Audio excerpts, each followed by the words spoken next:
Mas enfim, de onde que surgiu a estrutura do ciclo? Eu não sei se vocês sabem. Quando você aplica um determinado fármaco esteroidal, né, um esteroide que seja anabolizante e androgênico, ele, ah, ele precisa se apresentar para a célula muscular na sua forma livre. O que é a forma livre? É quando ele não está preso à albumina ou quando ele não está preso às SHBGs, as proteínas sanguíneas que carregam, ficam presas a essa molécula do hormônio, né?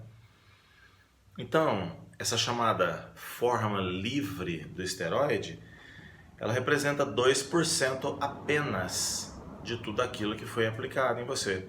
Então, se você toma 100 miligramas de enantato de testosterona, na verdade, 2 miligramas estão biodisponíveis, estão presentes na sua forma livre.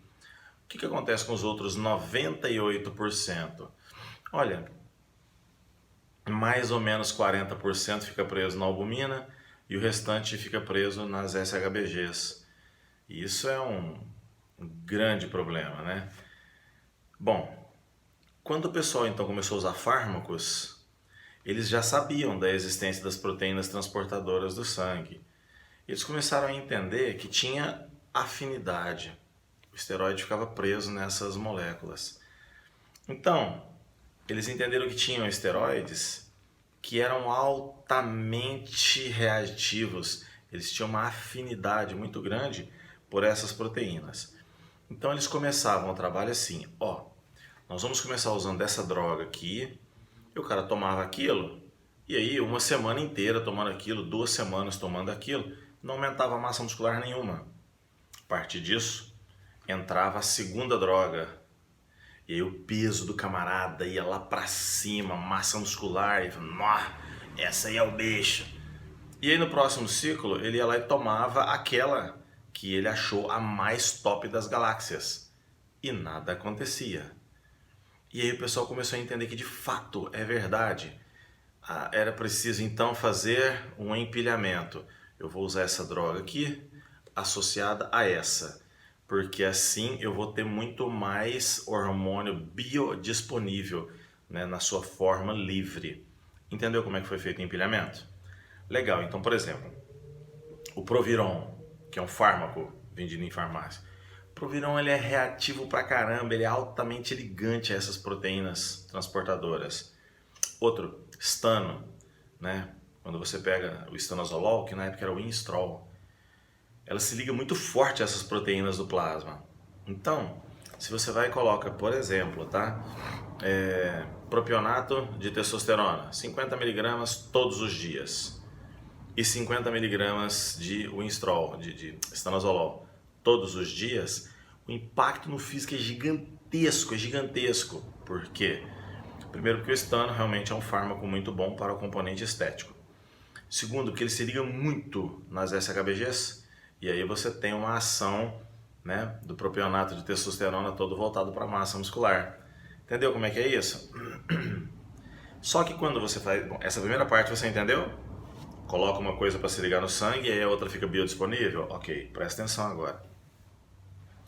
O pessoal começou a falar assim, esse propionato é o bicho, esse enantato é o bicho. Começaram a usar ésteres de testosterona em tudo quanto é cara de ciclo. Resultado, presta atenção.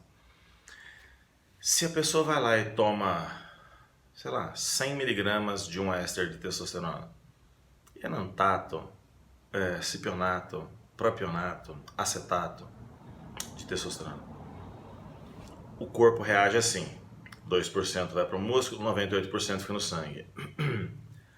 Quando você vai e coloca uma proteína que fica prendendo no sangue, um tanto desse hormônio fica na forma livre, biodisponível para os músculos. Porra, dá de que maneiro? Calma, bacana.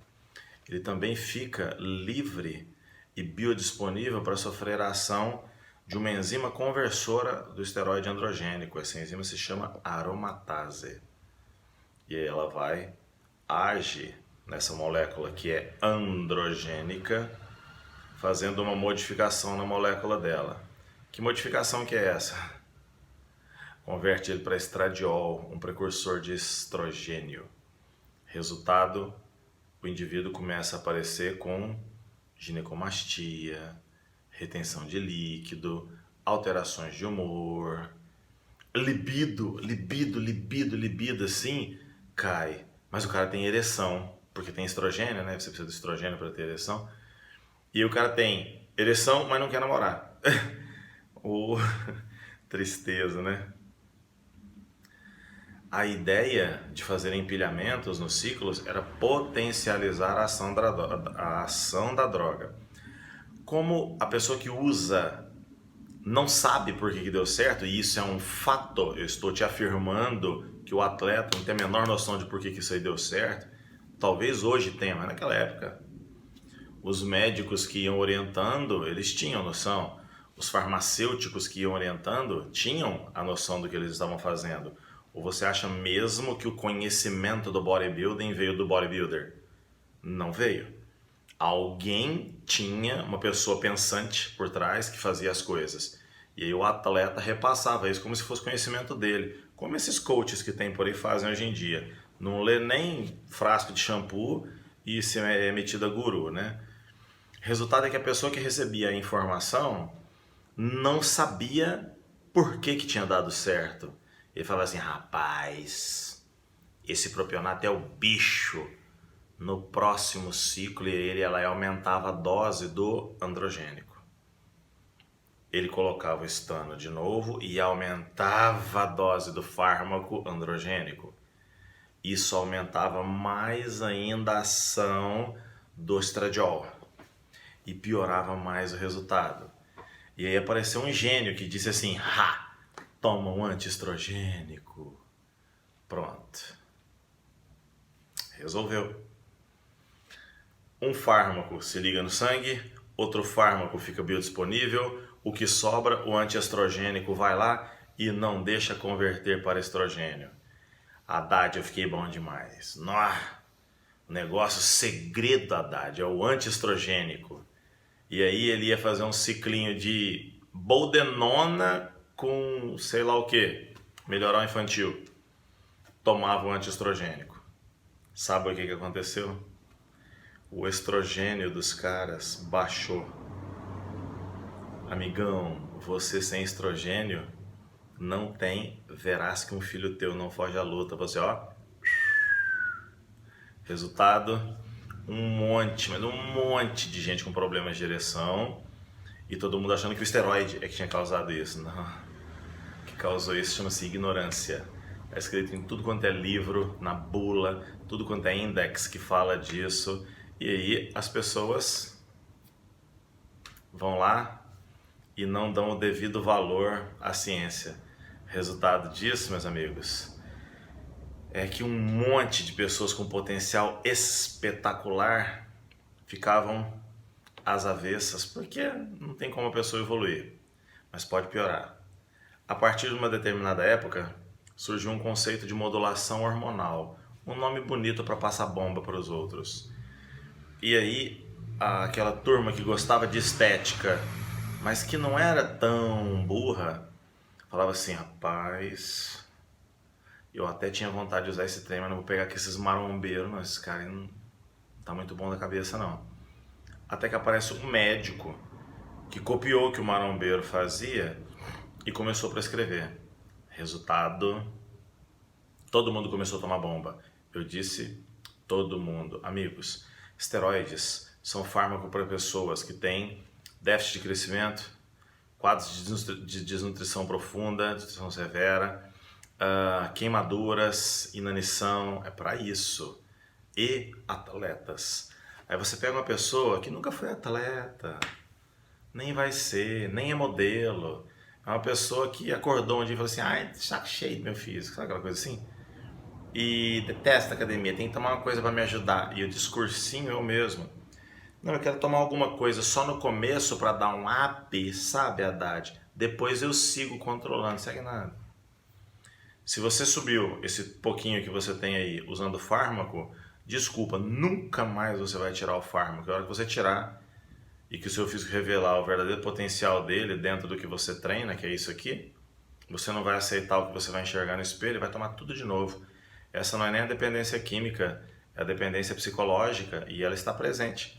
Que você não é um atleta, você não tem isso no sangue.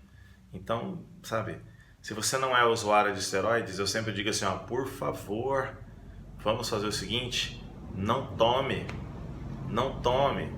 E aí, puxa vida, vem uns professores de educação física que, convenhamos, né? Nem ele acredita no trabalho dele, ele de fato ele acha que o esteroide vai resolver. Desculpa, né, gente? Isso não vai acontecer, tudo bem?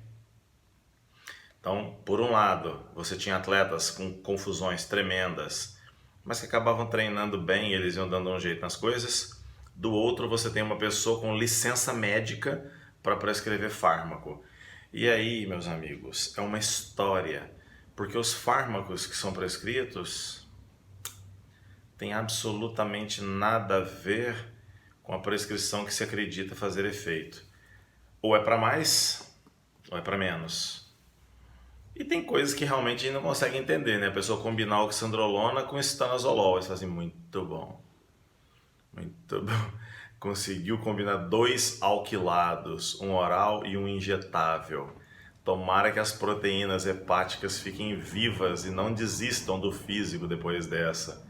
Tomara que o cabelo não pule para fora da cabeça depois dessa, porque se sobrar cabelo nessa cabeça, e tomara que haja libido nesse ser depois de um ciclo tão destruidor como esse.